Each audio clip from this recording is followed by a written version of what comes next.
Marcus, we are live.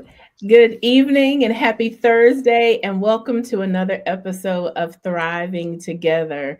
This year, I have taken on the tagline, the mission to impress upon people that thriving is not just a goal, thriving is a lifestyle. And I am excited to have Mr. Marcus Fryar as my first guest of the year. Marcus, how are you? Happy New Year. Happy New Year. Happy New Year. Excited. Yeah, 2025 is here. You didn't know you were helping me kick off the year, did you? No, I didn't. You're always full of surprises. I appreciate it. I know. I got to keep people guessing. I was sitting here thinking we're getting started in the new year. It's the season of resolutions. We've gotten past, what is it, Quitters Day, that Yeah. second Friday. We've gotten past that. So this is the time where people are trying to reach a certain goal. They made commitments. And I know money, finances is always one of them. So I was like, why not go ahead and kick off the year with the money talk? Let's get it out the way. Sure thing. Sure thing. Awesome. I know for one of the things that I talked about a couple of weeks ago with the resolutions is saying that instead of making a resolution, make a commitment and just say to yourself, you're committed to doing an activity no matter what, so that you can achieve a certain thing by a certain time. And by making the commitments, you're creating in yourself the person that can actually achieve those goals. But when it comes to money, people tend to start feeling some type of way. Why do you think that's so? Well, I've got some statistics here I can share with you. Oh, he came with it, y'all. Let's hear it. Let's hear it.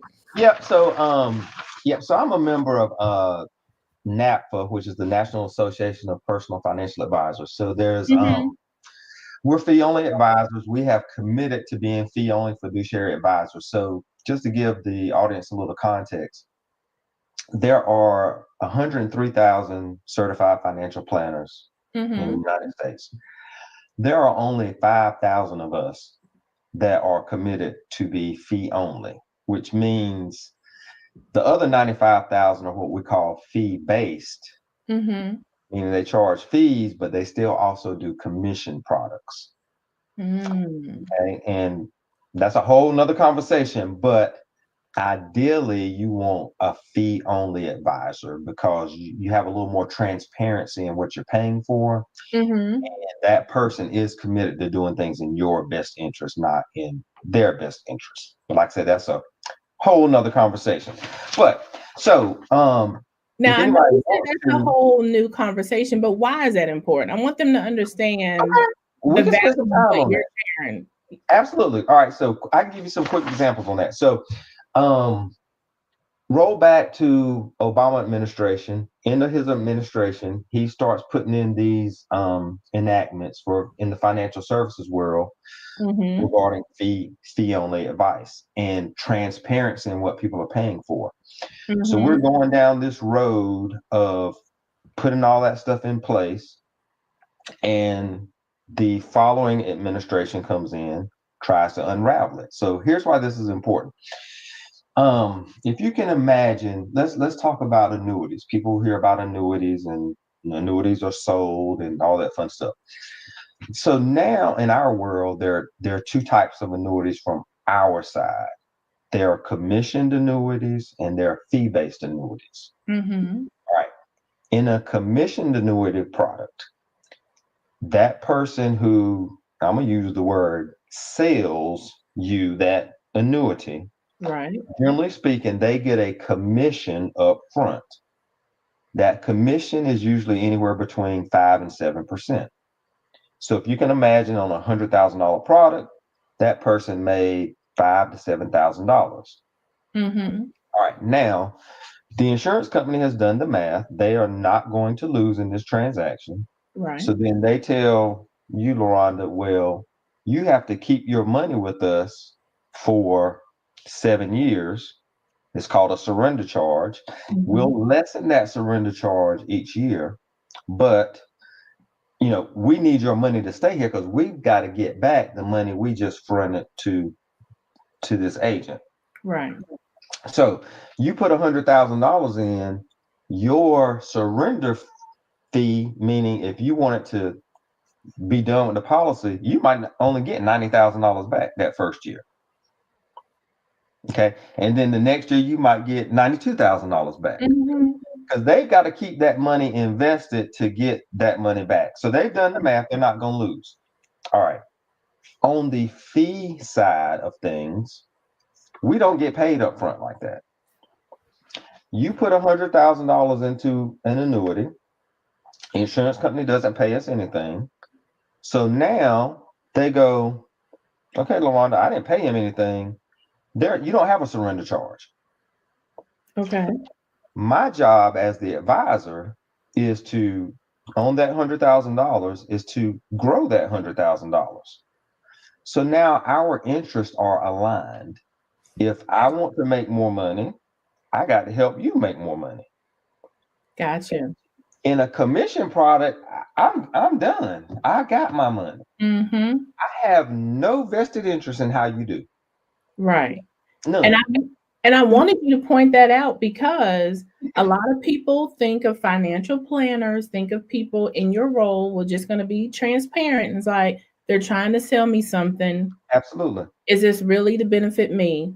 So I wanted to show the difference in how you work, who you are, and you make money when your client is making money, when they are being successful. Exactly. Now we're on the same side of the fence, and that was There you go. that was the whole point, is that we're one. You know, Right. if I don't want my income to go down, I've got to manage your money such that you don't lose money. Mm-hmm. Okay. So we're tied at the hip at that point. So so when you're searching for, and again, we've got to be a little better with, there are not enough regulations. So an insurance person can call themselves a financial planner. Okay. The only way you can really know who you're dealing with there, I'll give you all two websites to go to. First is the CFP website, cfp.net, and you can search for certified financial planners. Pop in your zip code, and it'll do a 10-mile search, 25-mile search, boom. The other one, for those of us who are fee only, again, is the NAPFA website, the National Association of Personal Financial Advisors. They've got tons of, matter of fact, they have a document on their website that will give you the questions to ask and interview financial advisors. Perfect. Now, that website is at NAPFA. Is that a .org? .org, it is. Okay. So I it's wanted to make sure I shared National that. Okay. Association of Personal Financial Advisors.org. Absolutely. Okay. Absolutely. So now that we established that, Okay. no excuses. Use no excuses for what Marcus is about to share, because he has your best interest at heart as he provides these gems for us tonight when it comes to money. So you said some data. Absolutely. Yeah. Yeah. Okay. All right. So this I'm reading from the survey on that website, talking about, it was called State of Financial Planning. Mm-hmm. And so it says, it says overwhelmingly Americans are stressed about their current and future financial situations. Worrisome. Only 36% of people have a positive relationship with money. 33% call it worrisome. 45% call it stressful. So that's 78% of the population does not have a good relationship with money. Wow. Now, to go on in the later years of life, 34% think their finances will stress them out. 26% think they will have just enough to get by in retirement without working. And 22% feel like they won't be able to enjoy their retirement years. So I say all that to say, it's not uncommon for people to feel the way they do about their money. Most people, it's stressful. Right now, we're in an environment. You're in the field where we're battling high mortgage rates. We're battling high valuations on properties, And it's tough for people to, I mean, people can't even downsize the way Right. you used to downsize. I mean, you can't even do that. So Mhm. it's a very tough market, and you need support people to help you navigate, because as you can see, you can't get this wrong. This this part you cannot get wrong. You can't. And it's devastating if you do. You've been working all this time, working all life, and then you get it wrong, then what's the result?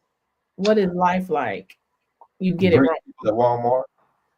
And I was thinking that. Absolutely thinking that. And I think of when I've seen even, the Walgreens and in any place when I see someone that is in their later years, like deep into their later years. I don't want to call anybody old because guess who will be 50 this year, Marcus? Oh my gosh. Join Uh, the club. Join the club.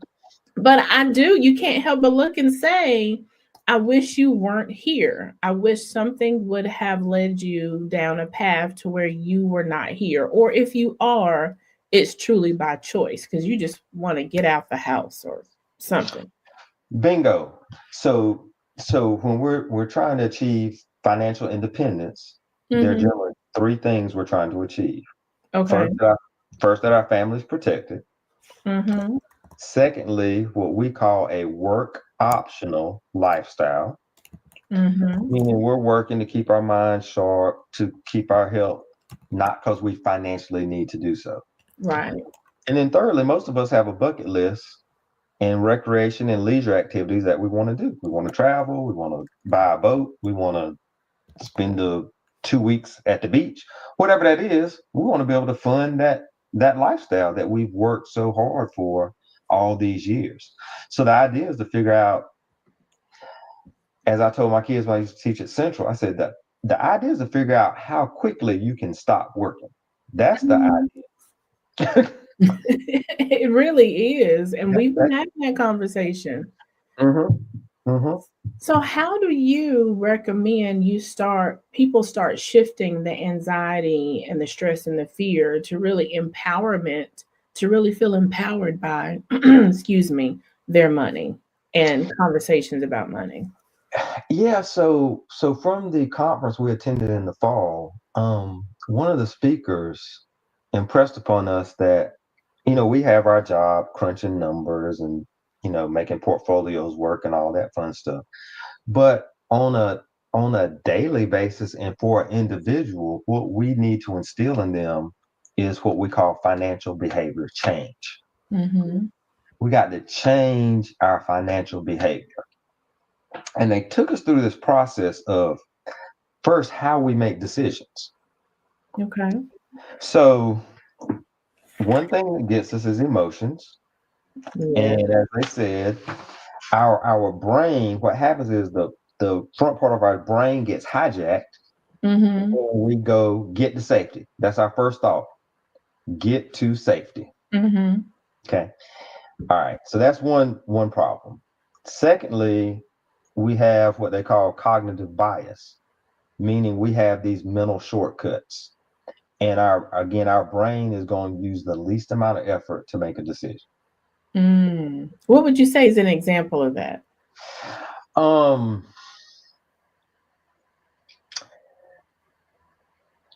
okay. Um, I'm in Macy's. Mm-hmm. I see a polo shirt on sale that I don't need, but I rationalize in my brain that it's on sale. So it was $80, but it's only 40. So I'm getting a deal. Right. And if I don't get it now, the sales Oh, gonna end. I'm gonna get it- this pricing. Ooh, you stepping on toes on that one. Okay, okay. and so but that's what we do is we rationalize it to fit our emotions. We do. We do. So And that so whole that's Black Friday and right, Prime Days and all that feed on what you were just talking about. right. And so the other part of that becomes a lot of times we're making decisions. We only have some of the information and Mhm. not all of the information. And my biggest example of that is going to be social media. Mhm. So we have again people. posting. Some of my tax guys were laughing at this. There's this two guys on Instagram. Mm-hmm. The boy said, and I'm calling the boy. He said you can deduct if you are self-employed and have a home-based business. You can deduct your dog as a security expense because you have personally identifiable information at your home, and the dog is there to protect. Seriously? Seriously. Yeah. Mm. No So wonder you that's said the that. problem, No right? wonder you took So a deep breath. and so I mean, so we constantly are refuting things on. I get bombarded with that like all day long. I'm like, well, no, you can't really do that. Mm-hmm. The tax question. I heard I can deduct the tuba, my kid's tuba for. I said, well, what about the drums? Well, I don't know about the drums, but I just read the tuba's deductible. Why is the tuba Right. So, conversation? yeah. So, poor information leads to a poor decision. Mm-hmm. All right. The third thing we do is called herding or social proofing. And so when we have uncertainty, we run to what the crowd does. What did the crowd do? Right. So I get this call all day long. What do you think about Bitcoin? What do you think about digital currency? I said, Mm-hmm. for me, and if I'm advising clients, I'm not using it. It's too much volatility in it. But it sounds good, and everybody's doing it. And there you go. And so one guy actually said to me, he goes, I agree. He said, but my thought process is that I should throw some money into it because if it does blow up, I'm gonna feel like I didn't participate. Mm. So financial behavior change, and what we're trying to instill is that your decision making process should not dictate one single outcome. Right. You need a process. You need a And process. I guess a part of having all the information too is if you have a process and a plan in place, that kind of feeds into the emotion and the hurting because you've got like a bigger picture out there. Right. Right. So we use what we call a decision framework. So when a client comes to Mhm. me with an idea, I got 4 questions for them. Okay. So my first question is, where did that come from? Where did that idea come from? And it could be, oh, TikTok, I heard it on the radio, whatever. Okay. All right. So that, like you just said, so tell me how that fits into the plan. Mhm. Usually there's no rhyme or reason to how it fits into the plan. I bet they tried. I know I would if I brought They're, it to oh, them. they're gonna try. They're gonna try. I'll give you another example, a basketball example. Your son will love this one in a second. Well, I'll give it to you now. Uh, So I went to UNC and knew some of the basketball players, and they would tell us about practice. right. And one day, Jeff Denny, who was played on the team, who was a Mhm. guard, shoots a jump hook in practice. Mhm. Coach Smith stops practice. Jeff, do you think that was a good shot? Okay, so Jeff is called at this point. He can't say no because he just took the Mhm. shot. So he's got to Right. say yes. Right. Yeah, Coach, that was a good shot. so so Coach Smith goes, Jeff, can you make that shot 7 out of 10 times? He said, if not, the team is running. Ooh. The team just started running because they knew he And couldn't they make it knew. 7 out of 10 They knew. They knew. So the next part of the decision framework process is how will you know if you're right or wrong? Hmm. How will you know? How do you answer that question? Right, because if you're not a professional or Right. you're not going towards a particular outcome, you're just Mhm. making a decision with Right. no direction. Just out there. just Okay. out there. Makes sense. So, like I said, we got to channel into where are we going? Where are we Right. trying to get to? And pause for a second Mm-hmm. to go, does this contribute to where I'm trying to get to? Right. Um, and so that, that's our biggest, challenge, keeping up with the Joneses and those types of things that Mm-hmm. we're, angst to do. Um, Right. yeah. Going back to the social media example that you gave, and this was not a part of my plan, but you mentioned basketball, and I had a conversation with a college level coach today and Hmm. talking about the money these college athletes are about to come into. Hmm. And they have all this lack of information, gaps of information that out there in social media. The thing that I told him is I'm really concerned about these kids and all of the money they're about to have. Have you have you guys talked about that any? What concerns or even advice would you give some of these young people that are about to be paid like NBA players? Yeah. At your bigger universities, they have some resources that they can talk to.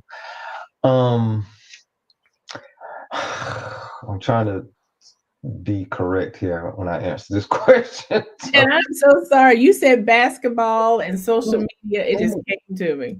no, no, no. It's. So for all right, here's how I can give you that. All right. So back to UNC, I'm on this committee called ACRA. It's the Mhm, Advanced Association for Advancement for Racial and Ethnic Diversity. So it's mhm. not just African Americans; it's Asian Americans, Indian Americans, Latino X. So we're all part of the group to kind of pay attention to the diversity initiatives on campus and things of that Right. nature. After we help kids, things of that nature. So we're at our first conference in the fall, and I'm talking to a young lady from the Rams Club, which is the sports group that supports the athletes. And she just came right out and said to me, "Yeah, Marcus, the kids have a resource, but they don't have a resource that looks like them." Oh, And what she would, and so I know I'm not gonna call out the bank's name. So there's a mhm. bank that's kind of butted everybody out that Right. only get to come talk to the kids. Mhm, Um, and of course, at that bank, there's not many people who look like us at mhm. that particular bank. So it was interesting that she brought that up, not me, as a Caucasian lady. Yeah, Yeah, and so like I said, I do worry about the education because more than likely, like most of us, it mhm, wasn't passed down because our parents didn't have any money. mhm. They couldn't teach Mhm. us financial Right, concepts. We're getting better. I mean, we've right. we've gotten much better. Um, to the point in 2006 when I was teaching at Central, I had a student, 18-year-old kid who had a piece of rental property at 18. I remember you telling me that, and when I tell you that just makes my heart sing. That's Yeah, so fantastic. So we know we've definitely gotten better, but it's still so much. I mean, you people would be amazed like how much we as advisors talk to each other, and we are in the Mhm. space because there's just so much information out there. Everybody has their little niche that they're an expert at, and we have to call each other. Go, hey, look, I got this client, and this is not really my cup of tea. So, what do I need to do here? Right. Um, so can you imagine what the layperson who is a school teacher, who is a Mhm, realtor, who's a architect, who's a mhm. dentist, they're taught their craft and they Right, know how to do their craft. right. So, um, yeah, so we got a lot, and it's so much, like you said, just misinformation about everything, and it's so easy for stuff to get pushed out to people that they can't discern what's accurate. Right.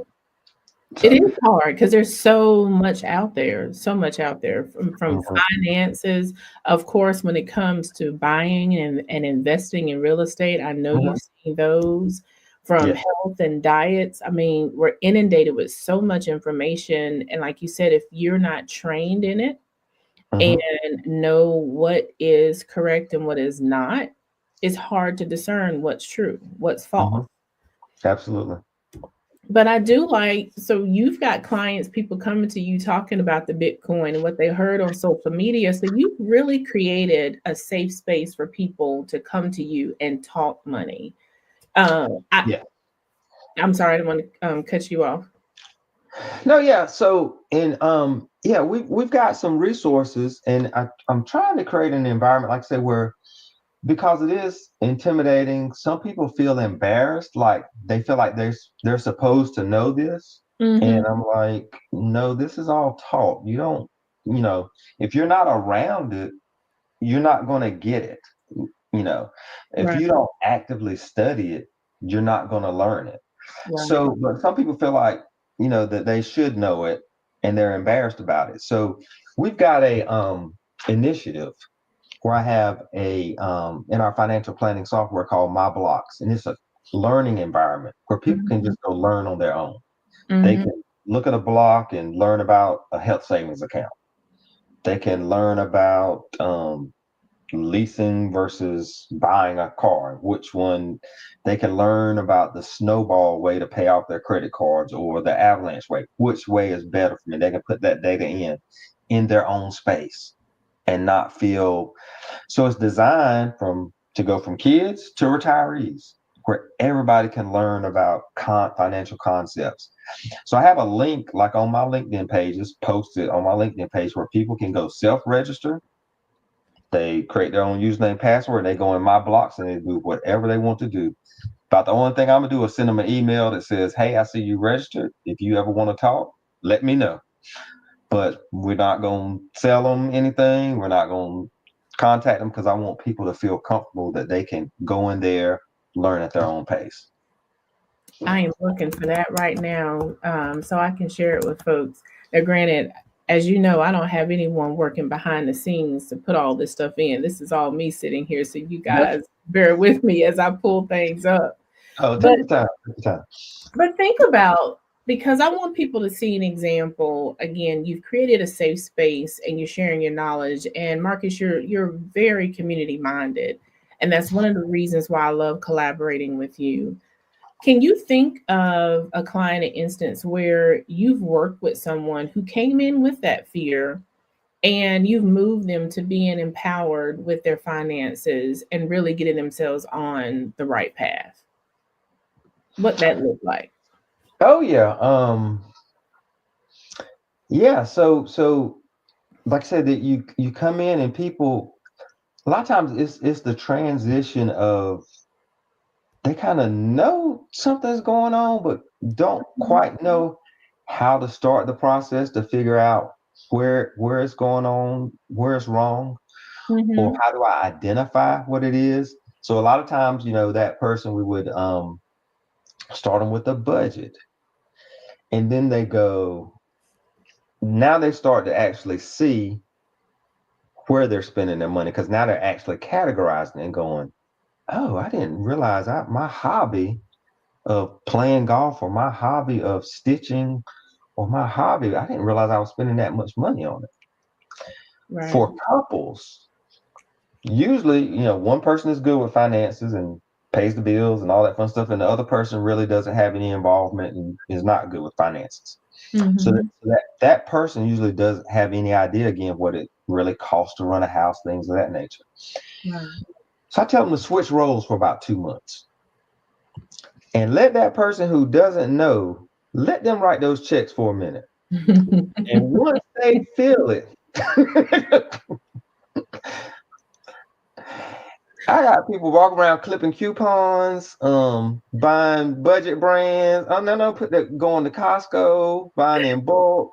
Because then they actually felt it. Yeah. They could actually process. what was Mhm. going in and out. So a lot of it is just, we either haven't dedicated the time to figure Mhm. it out, or we're so not in tune with it because the other person takes care of it, where we don't have to. But then it's and then when something happens, and then the person who doesn't know, now they've got all this stuff, they're like, I've never done our taxes. I don't know I don't know what to do. I I don't know what it costs to run the house. Am I gonna be okay?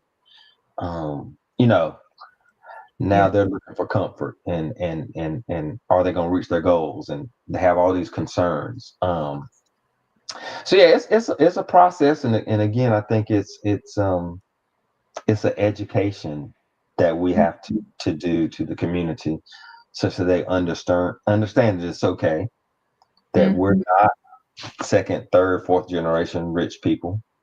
Um, Mhm. we're all gonna make some mistakes. And my comfort with my clients is I tell them, I said, look, I'm not gonna treat you like the dentist. When you go to the dentist and they tell you didn't floss, and you're like, I know I didn't floss. Right. I don't need you to tell me that. I already know I didn't do that. So let's just start wherever we are today. Mhm. And how do we go forward? Because we can't rewind. But let's Right. just, where are we today? What do we have to work with? How can we Mhm. get better? How can we channel things into successful paths for you? So let's break it up a little bit because for us, say younger folks, just getting out of college, maybe junior, senior in college, what would you say to them about getting started? They haven't had the say they haven't had the financial education, or they have and they've chosen to ignore it. Any advice for them? Yeah, so they've got time on their side. Mm-hmm. They've got time on their side. So, learning from us who didn't know to put $100 away a month, and what Mm-hmm. compound interest does. Now, granted, the younger group is a little more involved, and they're in tune a little bit more because of technology, so they're paying attention. Um, but then they've got some things that um, discourage them. Like So, what? so for instance, 50% of young people don't think they'll ever own a house, And that's sad. but that's their mindset It because of what they're is. seeing. Right. And it's two things. So one, they think their mindset is different than our parents and us, Mm-hmm. because we were taught to go to school, to go get a job, and you work for this company for 40 or 50 years, and you retire from that company, and blah blah Mm-hmm. blah. To them, that's tying them down. Right. They want freedom to move from Atlanta to Houston to Boston, and go from this job to that job to that job. And so they feel like a house is going to tie them down. Mm-hmm. Okay. So, yeah. So aside from, can they buy a house right now? Because when they see rent is $2,000 in downtown Durham for a studio. And Right. and Right. that's So, frustrated. Yeah, I'm talking to mine. My son graduates this year, and of course, he's been blessed to see us own, and he's got mhm, a desire to own. And his thing to us was like, why is it now that I'm an adult, everything's expensive? I can't mhm, buy anything. You know, mhm. it's too expensive for me to be an adult now.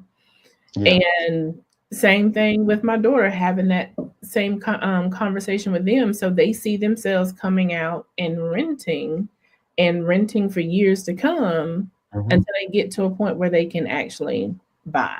But that's another work in progress and a whole new segment.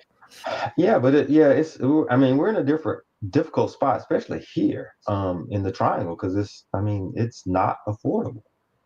And I don't know when it's going to become more affordable from their goals. I mean, they Mhm. are they are actively trying to make the triangle like Austin, Texas. Mm. That is the active goal. So that's why you're seeing all this tech show up here. That's Mhm. why Apple's putting a campus here. That's why Google's in downtown Durham. Um, they are actively trying to make this Silicon Valley or Austin, Texas, which No. is going to continue. So when you think about it, if you got a kid starting at $200,000, Mm-hmm. to them $2,500 rent is nothing. This is true. Yeah. It doesn't bother them. It doesn't bother them. But those changes, as folks are saying, they are displacing Carolinians. People used to come here because Correct. it was so affordable, but now Hmm. it's presenting challenges for Carolinians. And I True. Yeah. know we had recent conversations with someone to where, again, their hopes in some cases have been dashed in terms of being able to own right now. In some cases, we have to shift, some Right. more than others in terms of what that first place looks like to Right. at least Right. give them something to build upon. But Correct. even that's hard. It takes time to get to where at one point I could afford this, but now Right. I'm having to start here. So it Mhm. is. It's hard to digest. It really is. For Yeah, some. it was such a huge change economically from pre-COVID to now. Oh I mean, yes, most just definitely. exponential, and you couldn't. Our thought process was totally different because it was affordable, and so Mhm. you know, along with the people coming here with COVID and inflation, and it just pushed prices, through the roof. Um, Mhm. it was like a double whammy on people. Yeah. Yeah. Certainly. Um, the next question I had for you totally just fell out of my head. Oh, in terms of when it comes to financial planning and getting things in order, are there certain concepts that people struggle with more than others? Um, I think concept wise, I would say no. I think it's the discipline to one pay ourselves first Mm-hmm. with disciplined savings. Because by nature, people want to spend money. Right. It makes us feel good. I mean, let's be honest. But what we're trying to do is reverse that thought process to let's tell you through financial planning what you need to put away Mm-hmm. and show you what you have left to go have a ball with. But now you have the confidence to know, oh yeah, we've had this conversation. It's on a sheet of paper. I know I need to put away $351.22 per month and get 6% return, and I can retire on March 18th at you know 2032. I'm out Mm-hmm. the door. I'm out.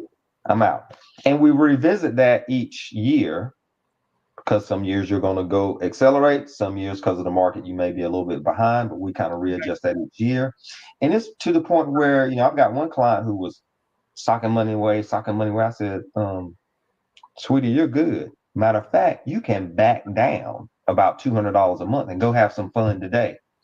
She was like, I can. I said, yeah, your plan, your goals, you're hitting all your goals. And so that's what it is actually not to tie your hands, but actually to tell you the freedom that you do have Right. that you may be missing out on. I don't think people's ever looked at it that way in terms No, of seeing the yeah, freedom that you have. yeah, no, we look at it the other way. And that's Mm-hmm. most things we do in finance. Like everybody wants to buy Bitcoin now. Why would you buy it right now? It's at the highest it's ever been. Mm-hmm. But we feel good now because we feel good about our jobs, we feel good about the market, we feel good about spending. So, oh yeah, let me Mm-hmm. go buy Bitcoin now while it's at $100,000. No, No. wait till it comes down to 80. So what you want to do is you want to sit, you sock your money during good times Mm-hmm. and you pray for a recession at some point in time. Because Right. then the car's gonna sell, the house is gonna sell, interest rates come down, and you get it cheaper. Then you get it cheaper. Yeah. And now you're, buying low and selling high versus the other mentality. Um, but it's just natural. From an investing standpoint, I explain to people all the time. I said, so, because you want investments that aren't correlated with each other. You don't want to move in the same direction. You want to move in Mm-hmm. opposites so you can kind of manage your risk. So simple example. I said, buy AutoZone and buy, whatever your favorite car manufacturer is, Toyota, Nissan, whomever. Right. Like, why? I said, because in good times, people are going to go buy a car. And so Nissan does well. In bad times, recession, people are not going to go buy a car. They're going to fix that clunker they have. So AutoZone does well. That's true. So you're going to, and so, like I said, people are intimidated. But when I give somebody that simple example, they say, well, that's not that hard. It's really not that hard. Mm. But they haven't been exposed to it. So we can easily understand these concepts. They just got to sit down with someone who can explain it to them in a way that it makes sense to them. And they go, why didn't somebody just tell me that? Well, I have a question for you because believe it or not, we are coming close to our time. We talked about the young folks, Yes. but now let's talk about my circle of people. We're Yeah. in mid to late 40s, early 50s. Yes. Is it too late for us? If we haven't already gotten started, we've messed up. And No. I'm going to be checking your receipt at Costco or at Walmart. No. So you like you said, you about to get that AARP card, and that's usually when I start to hear from people. When they Mm-hmm. get that AARP card, they're like, okay, this is real now. And It so, is because I so applied for mine. so the problem is our window is shorter, right? Hmm. Okay, our window is shorter, but there are provisions to help us catch up. So for instance, once we hit 50, the IRS says, hey, you can put away, let's see, this year's 23,500, but you can put away because you're 50, we're going to give you a catch-up contribution. So you can put away another $7,500. So hopefully by the time we hit 50, we've kind of, bought the sports car we wanted and got some of this stuff out our system. And we're like, Hmm. okay, it's kind of like, when you were in college and your freshman and sophomore year, you were having fun by your junior year. It's like, I gotta get out of here. Right. Okay. Same concept, right? And then even in the new Secure 2.0, when you hit 60 to 63, they'll let you put another $10,000 in for catch-up contributions. So they're making it a way for you to go, okay, yeah, I might have messed up in the past, but I can catch up. I Hmm. can catch up. And then it's going to dictate, our lifestyle. But again, that's where planning comes in to go, all right, I was hoping to spend $100,000 a year. But, then we come in, we go, okay, if you want to retire at 65, you can spend 100. If you can hang on 1 year to 66, you can spend 110. Um, you know, planning Hmm. gives you those concrete numbers so what levers to pull. Right. Uh, so to answer your question, no, it's not too late. It's a different strategy. We're paying more attention to risk at this point because we can't afford the large losses. So Right. we've got to be more risk minded with what we're doing, but we also got to understand we've got to participate in the market because we're living longer and we've got to make that money last longer. I want to make sure I give folks your number. I popped up your email address earlier. What's the best number to contact you? Yeah, sure. At my office, direct number is 919 nine Mm-hmm. zero eight zero zero eight one. Social media, Marcus Fryar on LinkedIn, Facebook has a Fryar financial page, and I'm on Instagram as well. Um, so any of those, contact on my website, which is at the end there, fryarfinancial.com. I actually have my cell phone numbers on my website. So, I mean, this is where we are. We got to communicate with people. We can't hide Yeah. behind what we do. So, got to Right. make yourself accessible so we can help people. So, that's what it's about, just helping people move forward and, how we get them from A to B and they're happy. Mhm. Well, I want to thank you, as always, for the conversation. I wanted to make sure we had this again. If you're going to create a resolution, you got to know how in the world to manage that. But wanting to make sure that people stay true to their goals, create a goal, know what you're working towards so you can have a plan. And something you said in that, having that plan and know where you're trying to get to kind of changes that little red sign, the store having a sale. It doesn't matter. If I don't need it, I don't need it. Those prime days don't matter. Right, right. So Right. Give Marcus a call, like you said, 919-908-0081. Marcus, I could not for the life of me find the link to my blog. So if you would, later this evening, just drop the link there or tell people exactly where to go. Sure. Yeah. If you on my LinkedIn page, if you go to, it should be a pinned post for me. Pin post. I'm going to Yeah, look for pinned on my post. It should be pinned at the top of my post. it. Okay. It's the second one. The first one says secure your family's future with an estate plan. The next one Mhm. says your finances your way. Truly a self-service tool, my blocks. It should be it's under my featured post. So if they go to my featured post on LinkedIn, they'll see it. Okay. Well, I will not have people sit and wait for me. I will pull that up and I will link it in the comments. So keep an eye on the comments because I'm going to put that there later in a bit. But if But not, just have them shoot me an email and I'll send them okay. the link. That's the Okay. easiest. That's the There easiest you thing to do. Just send me an email and I'll send you the link if you can't find it. All right. Well, thank you again. I appreciate the conversation. I love having you back because the conversation around money can take so many different shapes and forms. So if you have questions or you are finally ready to create that plan and get smarter, be empowered by your money versus being stressed and fearful about money, Marcus is the gentleman that you need to call. Any Yeah. last words before we hop off? Yeah, sure. Also, we started the podcast late last year, so on YouTube, Fryar Financial, um, podcasts are coming. We got college affordability coming up. I'm going to have a couple of my college classmates talking about college, the application process, SAT prep. So again, just trying to bring the resources from the community to to help us thrive, help us thrive. So There you go. Well, I just put it in the chat. I totally forgot we were supposed to talk about the podcast. So that oh, means I have to bring okay. you back again. I Yeah.